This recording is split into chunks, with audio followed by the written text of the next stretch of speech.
So hi guys, welcome to today's video and let's start with today's video. So today we are gonna look at the company which is fastest growing in this space. So that's our first parameter, that growth is the first thing, and which the company is in fashion retail space, so which is booming from last 3 years kind of stuff. So if you look towards the trend story, which became a boom from kind of 60,000 crores market cap company to kind of 2.5 lakh crores market cap company, which was the fastest growing company. There was Judio, and that was the amazing story, and that's what we want next from this company. India's retail story is changing, not in malls, not in metros, but in the small towns, the tier 2, tier 3 and of the Bharat, that is finally upgrading its lifestyle. So this company is basically in that, even in majorly north area. So, and standing right at the center of this transformation is V2 Retail Limited, a company that many investors remember for its past, but very few understand for what it's becoming today. But today we'll decode V2 Retail's business model, the new store lead growth strategy, private label transformation, and what Concall really tells us, and whether this comeback story can actually sustain. So let's start with basically how V2 Retail really is. It incorporated in 2001. The company once operated under the name of Vishal Retail. After heavy operational loss, the brand was sold off in 2011, and what emerged later was a clean reset identity of V2 Retail Limited. Today, V2 Retail operates kind of 189 showroom across 130 cities in 18 states, making it one of the India's largest value fashion retail network outside metro cities. That TG, then neo media, middle and middle class people, the segment that wants branded looking apparels, but at mass market price. So if you look toward the product and brands, what does V2 sell is one line everything a family needs. So man wears, upper, lower, casual, formal, winter and occasional wears. For ladies wear, that 27% comes from ladies wear, ethnics, sportswear, western, winter. Uh, Kids wear also contributes a kind of 25%, which boys, girl, infants. Lifestyle contributes around 9%, which accessories, wallets, perfumes, sunglasses, and their in-house brands like Ebel, Dia, and Glamora, and etc. are slowly becoming a crucial margin drivers. And their majority of sales comes from menswear, which is 39%. So if we look toward their retail footprint, this is where V2 retail is fundamentally different from Mumbai and Delhi retailers. Their presence is deeply in Bharat focus. So BR 35 stores, Odisha 24 stores, UP 31 stores, Assam 11 stores, Jharkhand 12 stores, Karnataka 9 stores, West Bengal 9 stores. Where other players hesitate due to the low ticket size, V2 dominates because of one advantage. They understand the consumption behavior of middle India better than anyone else. If you look toward the financial or operating metrics, now let's look at the key operating metrics. So because this is a real indicator of retail turnaround. So ASP, average selling price, is was 293 crores versus 263 crores last year, which is 18%, 18% jump.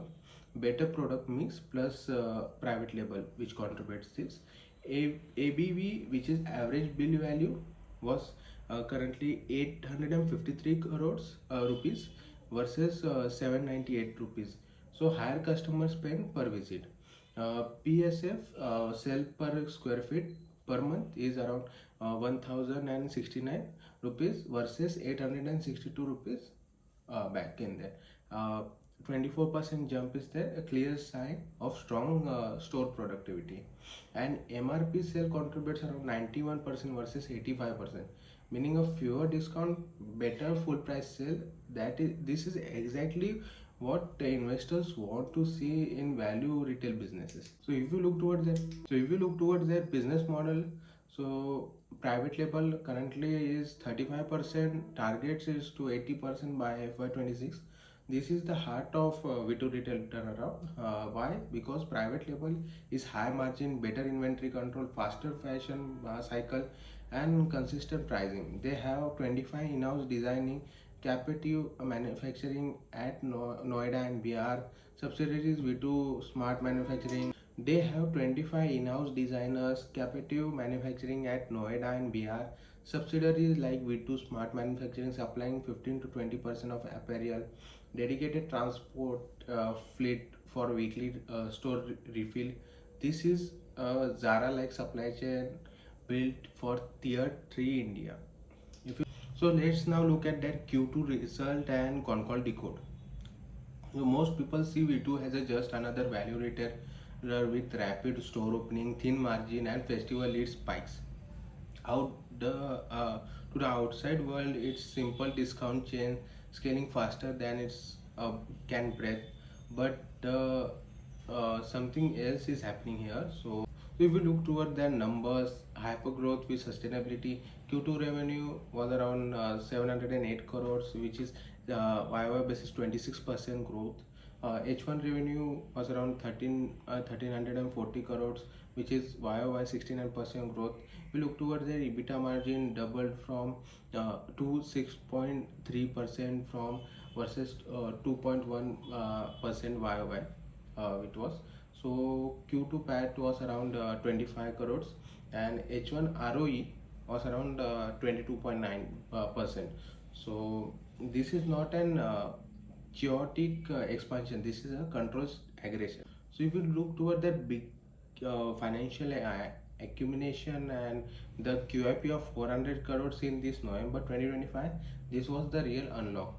V2 Retail raised 400 crores via QIP, issuing 18.7 74 lakhs shares at rupees of 2000 and 2134 per share.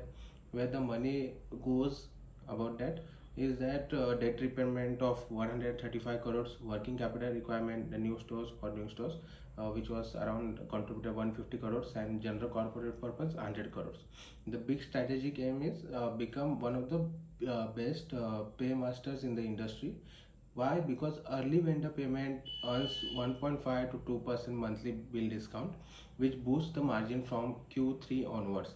This is one lever alone quietly changes the entire business model. If we look toward their store expansion, 43 stores opened in Q2, 70 net addition in H1, which brings a total of 259 stores, 16 plus stores in Q3, which will brings around a total 275 stores by Q3, and FY26 guidance raised from 100 stores to 130 stores.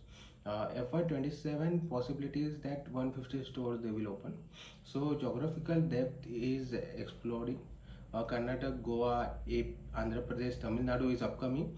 Maharashtra, Gujarat, Rajasthan, and Punjab. And the performance difference between old and new market is barely kind of 2% PSF. This is rare. If we look toward their units, economics are shockingly strong. Total investment per store is around 2.4 to 2.5 crores. Break even PSF is around 500 rupees. New stores starts at 750 to 800 PSF. Break even from 1 month. Break even from 1 month. So mature store PSF is around 1100 kind of stuff. So only one store is below break even, and it's open just in last 3 to 4 months. If you look toward the margin, which is controlled by design, not by accident. So gross margin targets is around 28 to 29%, but the twist, they don't want to maximize GM.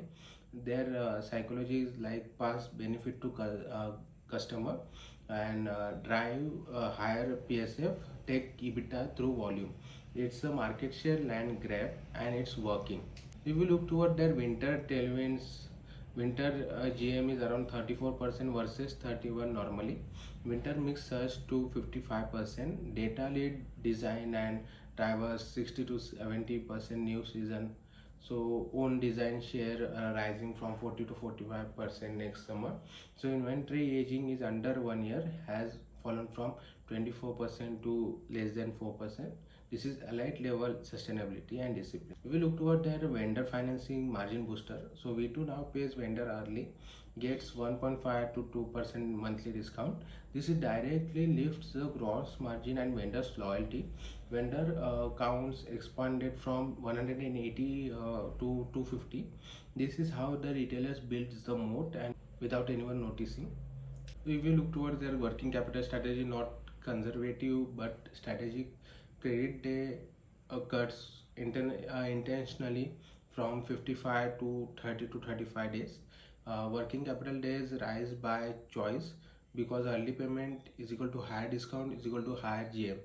Cash conversion will look stretched out, but profitability improves. Omni channels are coming in FY27, so V2 wants to ship online orders directly from store inventory, zero incremental inventory, and zero warehouse expansion for online.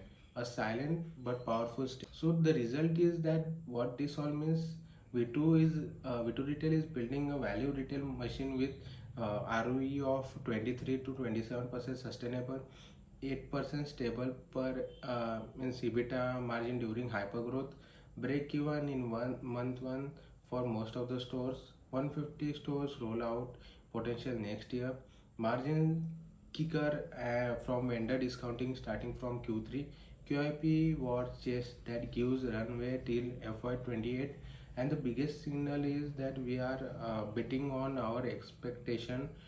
So we are very much bullish. That what management said. This is data lead hyper scalable consumption platform designed for 20 to 30% ROE through aggressive expansion. V2 is playing a long game, and they are doing it with clarity, capital, and control. Please hit the like, share, and subscribe button to make the YouTube brother happy. And let's meet in the next video. Please tell me in the comment box which company you want next to decode me.